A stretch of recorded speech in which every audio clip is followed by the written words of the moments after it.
Навіны дня па-беларуску і без цэнзуры. У эфіры галоўнае інфармацыйнае выданне на тэлеканале Белсат. З вами Ольга Старасціна. Вітаю і запрашаю на аб'ектыў. Дамовіліся пра кампенсацыю, але не пра транзит. Положение такое, что необходимо получать по дружбе.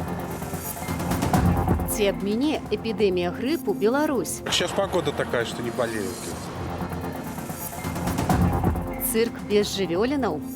Животные помещены в условиях противоестественные, ибо здесь они лишены свободы. Ці далучыцца Беларусь да краінаў, якія забаранілі выступы жывёлінаў? Беларусь і Расія дамовіліся пра кампенсацыю за брудную нафту. Але ўсё ж няма дамоўленасці аб кошце транзіту расійскай нафты праз нашу краіну.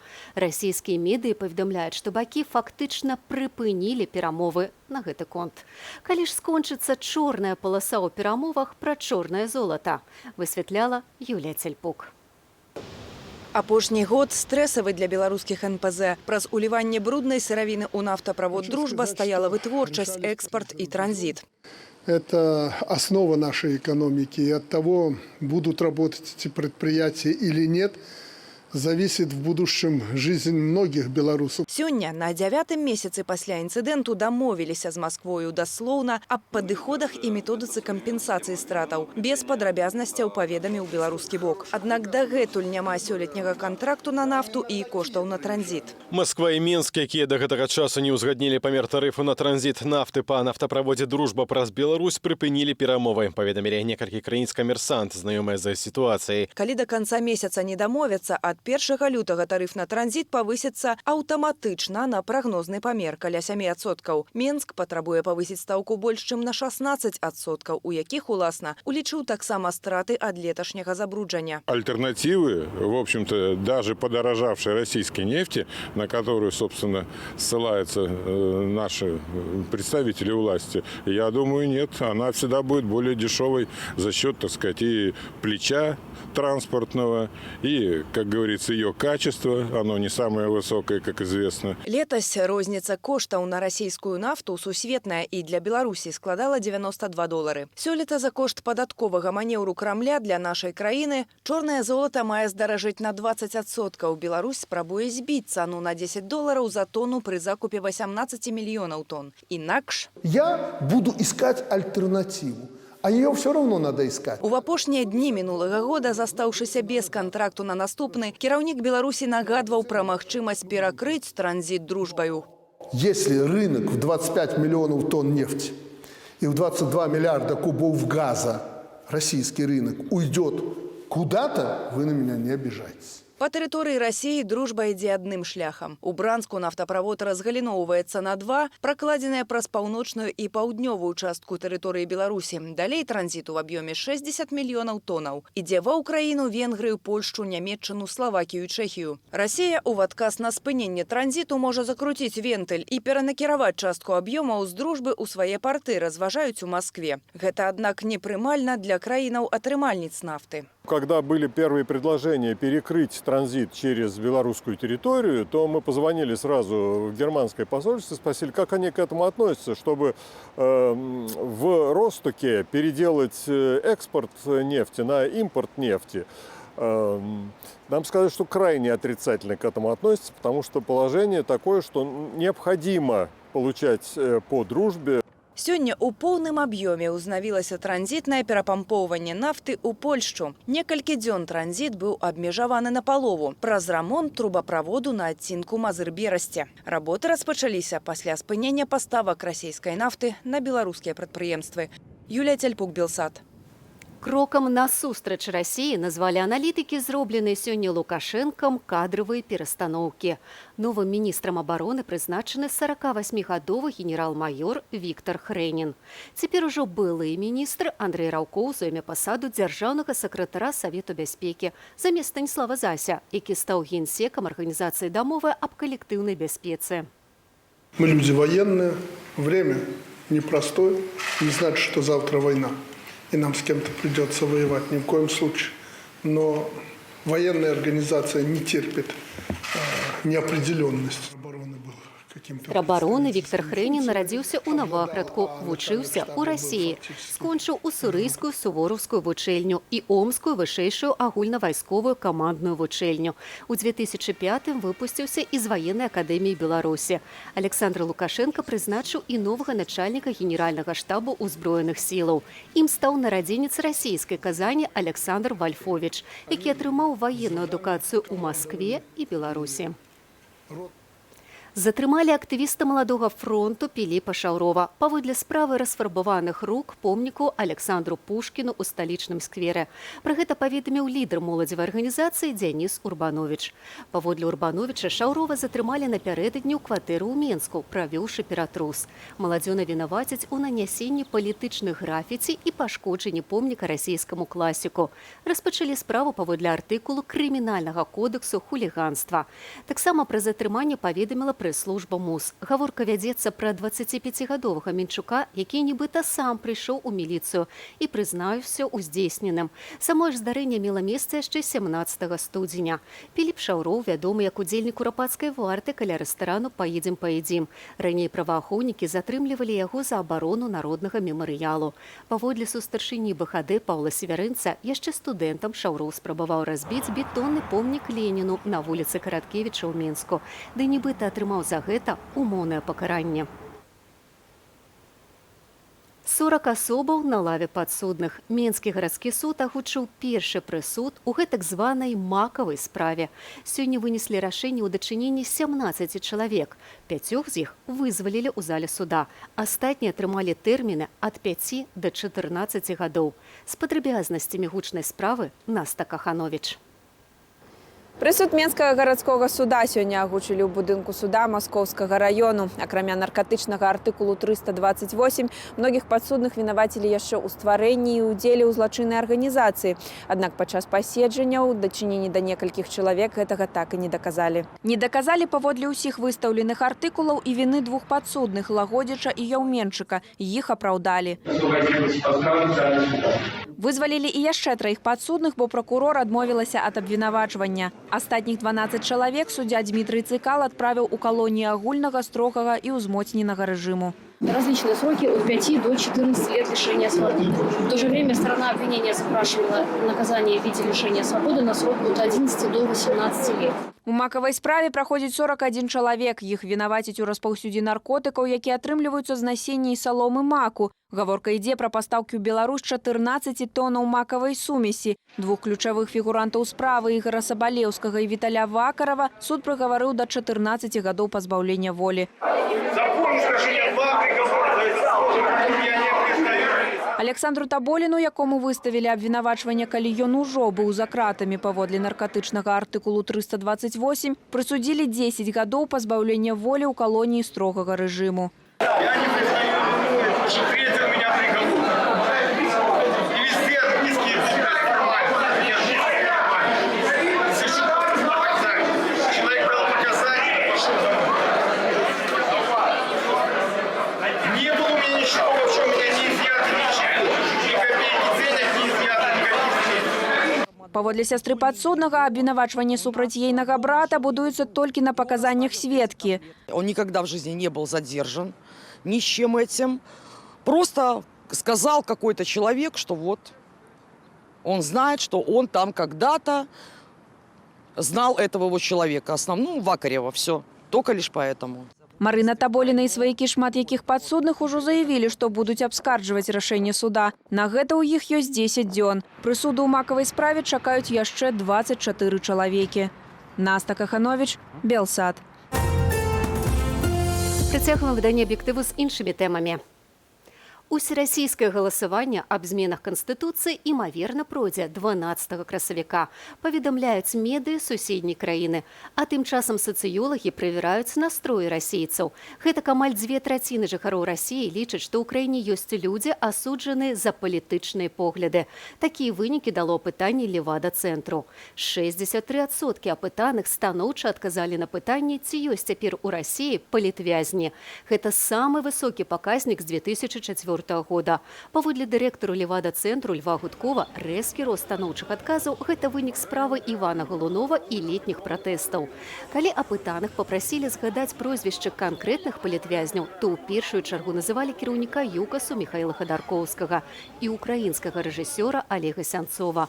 У межах даследавання расейцам таксама задалі пытанні, ці адчуваюць яны сябе свабоднымі людзьмі. Так, ці хутчэй так, адказалі амаль 70% апытаных. У Китаі за выходныя зафіксавалі 130 выпадкаў захворвання на пнеўманію. Яе крыніца – невядомы дасюль вірус. Падобна, што ён не перадаецца ад чалавека да чалавека, у адрозненне ад знаёмага нам вірусу грыпу, актыўнасць якога цяпер расце ў Еўропе. А як у нашай краіне эпідэмія адкладаецца, высвятляла Анастасія Русецкая.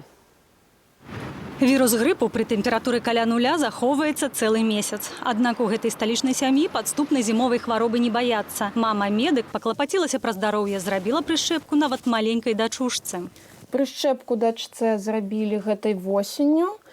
Малыя дзеці, якія вакцынуюцца ўпершыню, павінны зрабіць першы раз 2 прышчэпкі з інтэрвалам не менш за 4 тыдні. Таксама, як і нашы героі, у 2019 годзе ад грыпу прышчапіўся амаль кожны другі беларус, а дакладней 40% жыхароў. Гэта звесткі Міністэрства аховы здароўя. Аднак праціўнікі прышчэпак застаюцца. У інтэрнэце можна прачытаць шмат міфаў і жахаў, якія настройваюць людзей і пужаюць пабочнымі эфектамі.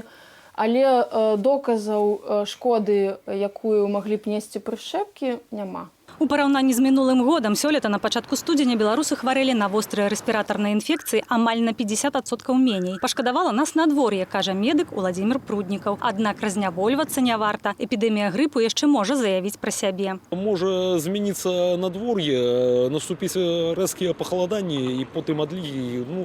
Канешне, такім чынам можам прагназаваць і на сакавік. У суседзяў сітуацыя выглядае горш. Першы ў гэтым сезоне смяротны выпадак грыпу зафіксавалі ў Літве. А ва ўкраіне ад ускладненняў памерлі 5 чалавек. Расце колькасць і захварэлых, пры тым, што прышчэплены прыблізна толькі кожны 200-й украінец. Есть недоверие к вакцинации как таковое.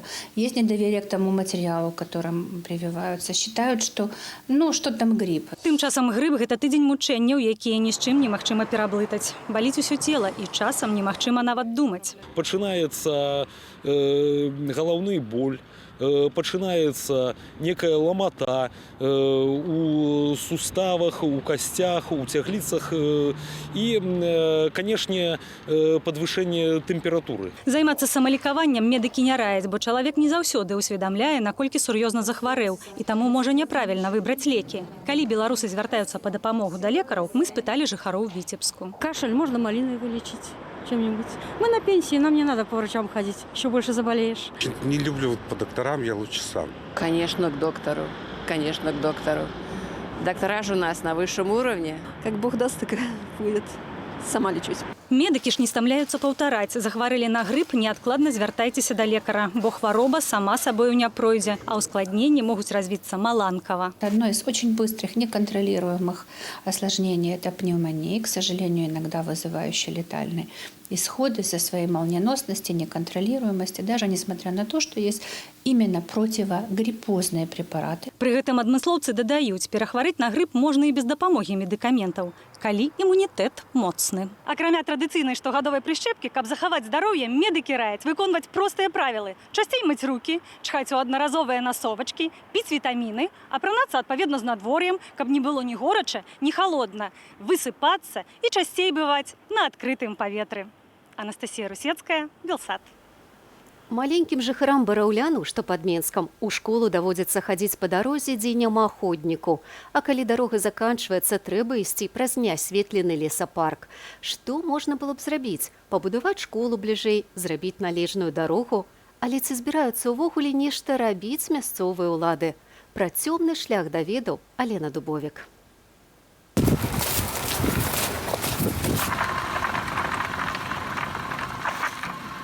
Згодна з падлікамі мясцовых жыхароў, па вуліцы Аграрнай, што ў Бараўлянах, у ранішнія гадзіны праязджаюць некалькі дзесяткаў аўтамабіляў у хвіліну. І ніякіх тратуараў тут няма. Менавіта гэтым шляхам некаторыя бараўлянскія дзеці дабіраюцца ў школы.